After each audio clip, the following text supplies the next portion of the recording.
tenemos al doctor Isaac de Paz González, que es un especialista, jurista, constitucionalista, mi amigo, y me gusta de veras mucho, aprendo con él cuando participo en las mesas con él, porque tiene todo al dedillo, así que para no hacerlo perder el tiempo, porque sé que tiene que irse, y le agradezco muchísimo. Doctor, ¿cómo estás?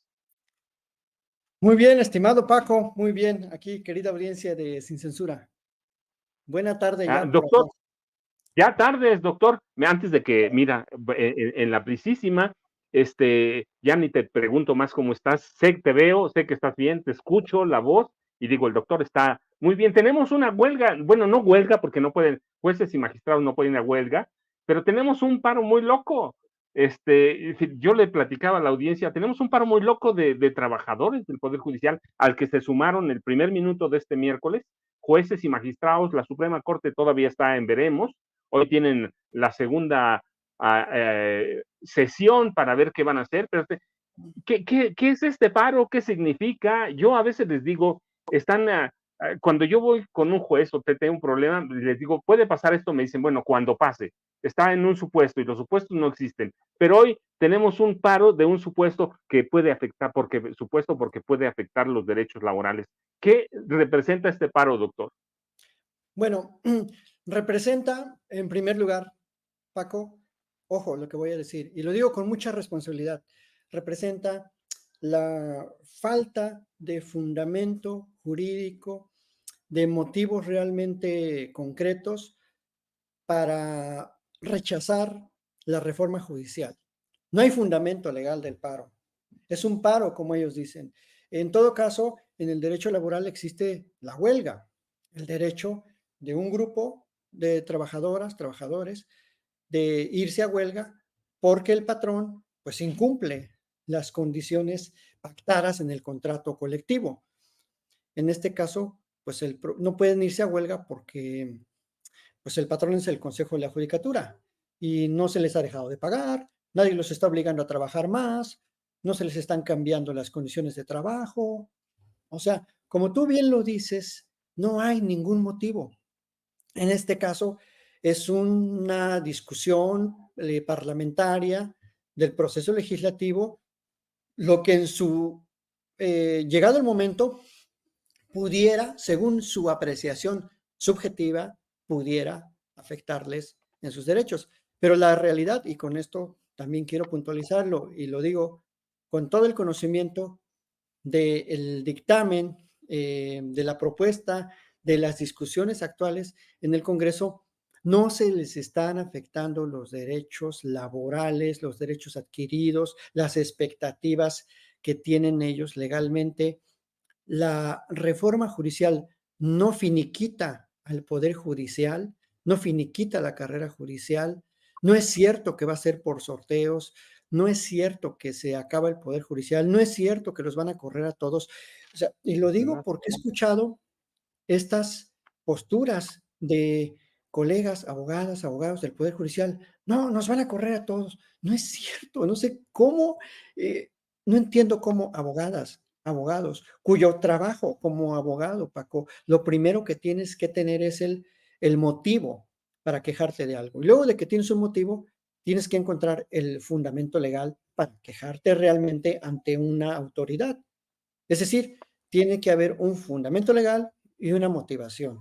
Las dos cosas. Puede haber una, puede haber la otra, pero no es por separado. Tiene que haber las dos cosas para que tú ejerzas un derecho, para que digas, estoy ejerciendo este derecho, en este caso ellos al paro, porque hay un verdadero motivo legal y no lo hay. O sea, es una huelga ilícita.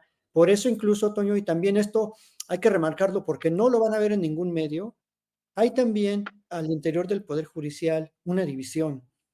Hay dos visiones también en el Poder Judicial. Y esto no de ahorita, también desde hace mucho. Se debate también una vieja guardia del Poder Judicial con gente que tiene visiones distintas y novedosas.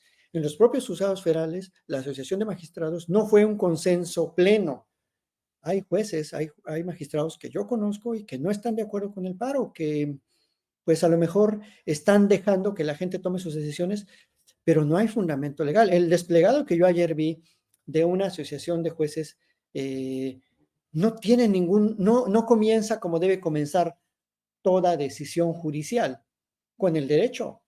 Toda decisión judicial debe comenzar por un fundamento jurídico.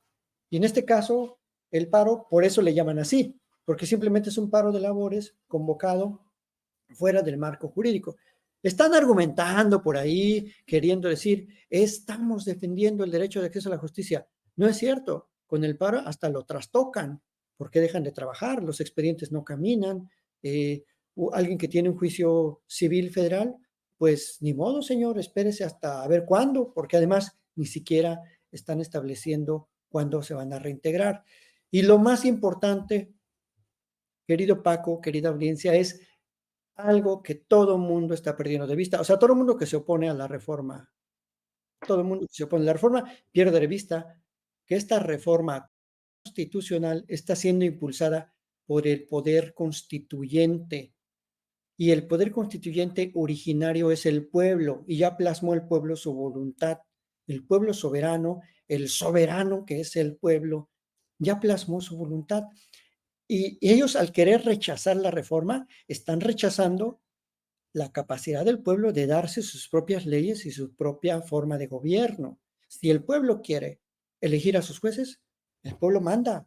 Salux populis, suprema lexis est, decían los romanos. O sea, la ley suprema es la salud del pueblo. Entonces, se les está olvidando eso a todo mundo, a los constitucionalistas. Yo no sé dónde quedaron las clases del poder constituyente originario que es el pueblo, y que el pueblo puede provocar, implementar, desplegar las reformas constitucionales que le parezcan más oportunas, porque el pueblo tiene derecho a decidir en su futuro como un soberano, como una nación, como parte del Estado. Al Estado mexicano lo que lo sostiene es el pueblo. Entonces les está olvidando ese pequeño, gran detalle. Por eso no tiene razón de ser el paro, sinceramente.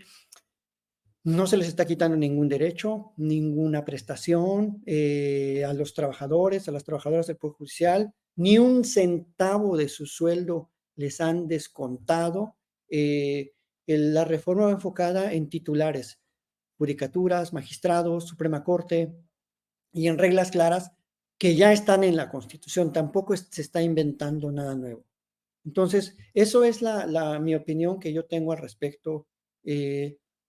Paco, no hay un consenso del todo en el Poder Judicial, pero claro, dominan algunas visiones dogmáticas, incluso autoritarias. Eso es un autoritarismo del Poder Judicial, decir, me voy a paro sin ningún fundamento solo porque soy el Poder Judicial.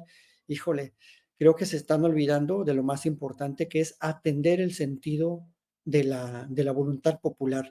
Y eso, pues, no voy a decir que merece una calificación de otra naturaleza, pero sí están cometiendo ese pecado constitucional, ¿no? O sea, no va por ahí, no van a lograr nada, Toño. Al contrario, la gente se les va a echar encima, van a generar más encono y se va a radicalizar la reforma. Si ahorita tenían cierto margen para negociar, para ser escuchados, con esto ya nos dimos cuenta que van a querer imponer su ley encima de la voluntad popular, y eso no se puede. En ningún país ha pasado eso, ni va a pasar, Toño.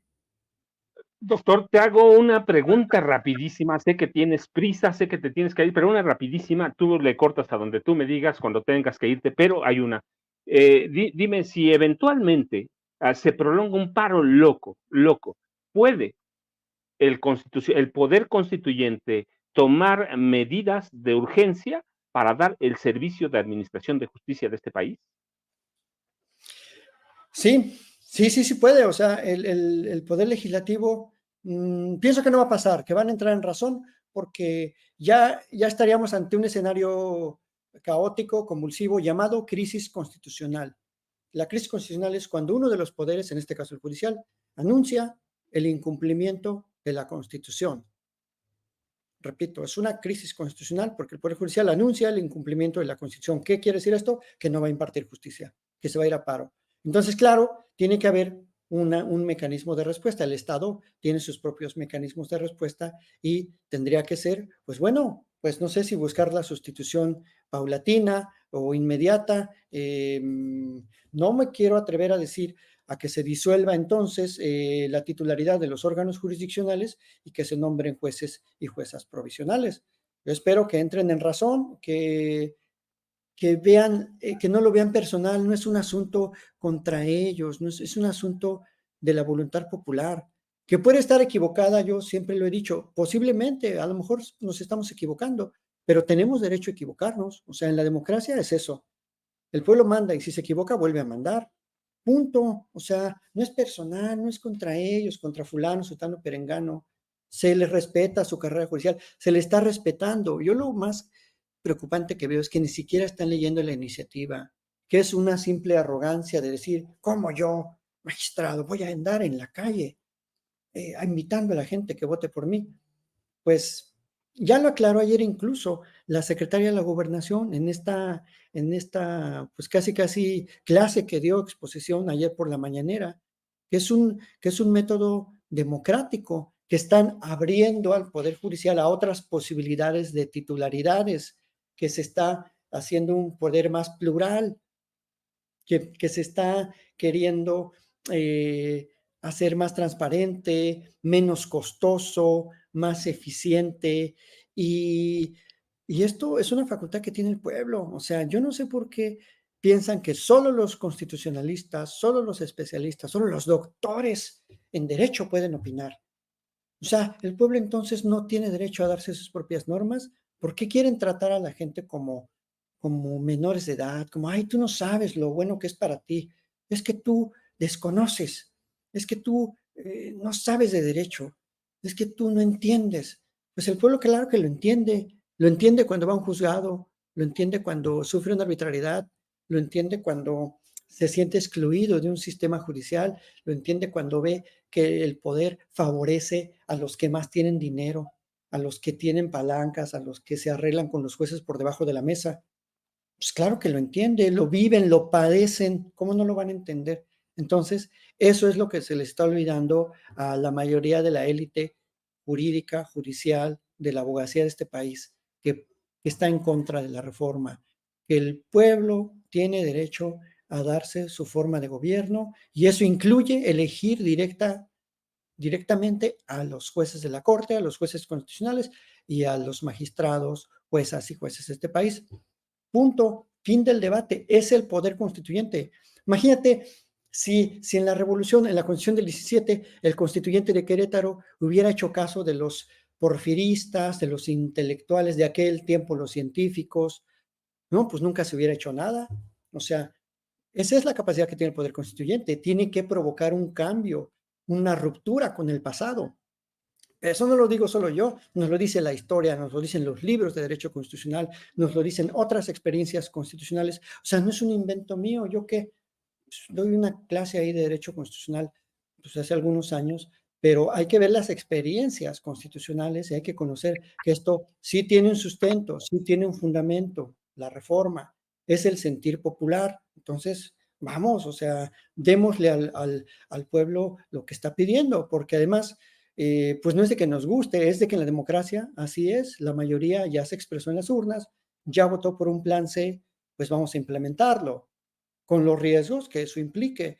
Toda reforma implica riesgos, implica procesos, implica tiempos, implica presupuesto, va a salir cara, eso sí, la reforma, pero se tiene que hacer. Entonces, no hay, sinceramente, un fundamento jurídico estricto, hay argucias legales que quieren ellos expresar para decir que se van a paro, pero en este momento yo no veo ningún fundamento legal para que digan, me están quitando mi trabajo y me voy a ir a un paro para evitar eso. No, no, no lo hay. Incluso el sindicato estaba en contra. No sé ahorita cómo está el sindicato, pero el propio sindicato dijo, pues es que no hay un fundamento, como tú lo dijiste, Paco, al principio. Es una hipótesis que puede ocurrir, pero ¿por qué ni siquiera dejan que siga su curso la iniciativa, que tengamos un dictamen, que ese dictamen ya esté en comisiones y que se materialice? En este momento, el Poder Judicial no se le ha tocado ni una pluma, ni un pelo, ni un peso de su presupuesto, porque se quedaron con los fideicomisos. O sea, no se ha actuado de manera autoritaria en contra del Poder Judicial. ¿Son nuevas reglas? Sí, y el Estado, la nación, el pueblo soberano tiene derecho a cambiar las reglas de juego, por supuesto que lo tiene. Negarlo, híjole, es entonces caer en sí una dictadura, en este caso en una dictadura del Poder Judicial, y pues eso no puede pasar, Paco. Y hasta aquí pues dejaría mi participación, ¿verdad? Doctor, sé que tienes prisa, yo te agradezco porque le hace mucha falta a la gente, pero además el doctor tiene un canal a donde de veras hay que seguirlo, síganlo. ¿A dónde te seguimos? ¿A dónde te buscamos, doctor? De veras te agradezco muchísimo porque hoy hace falta esta explicación. Sí, muchísimas gracias. Y he hablado de este tema en mi canal y seguiré hablando en Isaac de Paz González. Ahí está mi canal de YouTube. Y bueno, pues precisamente me voy porque tengo que impartir mi clase de Derecho Constitucional. No me gusta ser tan impuntual. Así que bueno, les agradezco el espacio que fomenten esa discusión plural, abierta, de las pocas voces que desde la academia sí apoyamos la reforma judicial. Creo que es una reforma fructífera, difícil, por supuesto, pero no es nada nuevo bajo el sol. Ha habido muchas otras reformas complicadas a lo largo de la historia constitucional y también está rompiendo muchos dogmas, muchos esquemas ya preestablecidos, muchas cuestiones estereotipadas de cómo debe ser la justicia, pero este país ya cambió y tenemos que cambiar todos en todos los aspectos. Esa sería mi última intervención, querido Paco, y muchas gracias a la audiencia. Doctor, un abrazote, sé que vas a correr, yo me tengo que quedar un rato más para terminar el programa. Bueno, todavía tenemos un buen rato, pero te dejo un abrazote. Y usted, por favor, no se vaya. Ya el doctor Isaac de Paz nos explicó, yo les decía, yo no soy abogado, pero por el sentido común solamente, sé que es un paro sin sentido, sé que están partiendo de supuestos y eso es ilegal, eso no tiene ningún fundamento. Yo les decía cuando empezamos este espacio de Vicente Serrano, es un paro de jueces y magistrados que no pueden ir a la huelga, ¿eh? No pueden dejar de impartir justicia porque van a meter este país en una crisis constitucional. Y yo les decía, Norma Lucía Piña Hernández es la responsable. Si sabía del paro, es gravísimo. Si no sabía, igual de grave, porque ¿a dónde está la cabeza de un poder?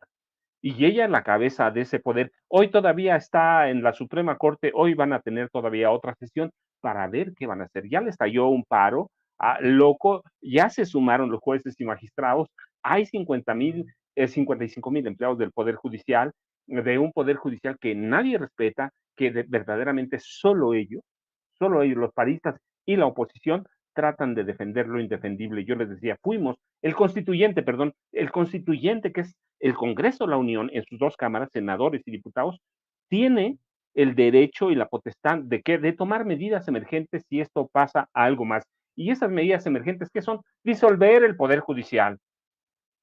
Ellos corrieron, bueno, el Poder Judicial no dijo nada cuando Felipe Calderón disolvió la compañía de luz y fuerza del centro, de veras, nadie me lo tiene que contar. Yo estaba aquí cuando en la madrugada llegaron los camiones de soldados, ellos dicen que no participó el ejército. Yo estaba aquí en mi ventana, estaba aquí en la ventana viendo los camiones del ejército para tomar la compañía de luz y fuerza del centro que está casi frente a donde estoy transmitiendo. Así que el poder constituyente, el poder legislativo tiene la potestad de disolver eventualmente, si escala este conflicto, de disolver al poder judicial y tomar medidas emergentes para sustituir a los 55,000 empleados del Poder Judicial, trabajadores, jueces, ministros, magistrados. Tiene la potestad el Poder Legislativo y a partir del 1 de septiembre próximo, recuerden, empieza la nueva legislatura, el primer periodo ordinario de sesiones de la nueva legislatura, que va a tener el control de Morena en la Cámara de Diputados, 2/3 partes, en el Senado les van a faltar 3, pero seguramente lo van a poder negociar. Así que más vale a los empleados del Poder Judicial que entren en razón, que no partan de supuestos y que ellos, 55,000 personas, no van a poder derrotar al mandato que dimos casi 36 millones de electores. Pero mire, nos